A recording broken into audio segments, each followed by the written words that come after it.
Karibu bobo. Waje fa vidi na tu.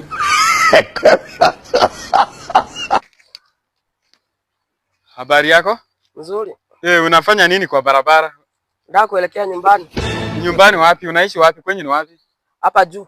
Na mbona unafanya kwa barabara peke yako na unakaa wewe ni kipofu? Mimi ni kipofu. Unafanya nini kwa barabara? Kuna kitu nilikuwa nimeendea hapa chini ndio napanda hivi nyumbani. Sasa kwani kwenyu hauna mtu mwenye anaweza kukupeleka mahali? Unajua hii ni barabara unaweza gongwa bwana. Hapana, mimi ni yatima. Yatima?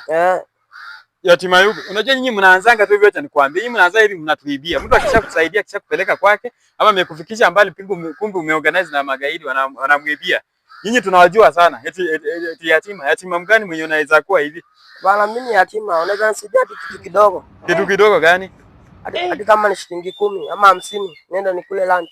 Shilingi 10 ama 50, mimi nikusaidie shilingi 10 ama 50. Si ndio? Ngoja kwanza.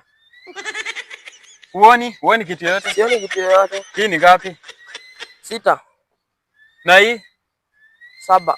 Ai, kumbe wewe ni kipofu mwingine mwenye hata sijaiona. Mama, hata ku sense huwezi sense.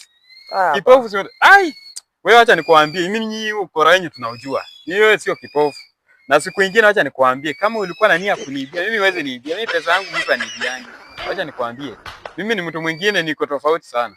So acha nikwambie, na tusiwe tunapita njia moja. Nyinyi tunajua hii ukora wenu wa town. Enda mahali ulikuwa unaenda. Enda mahali ulikuwa unaenda.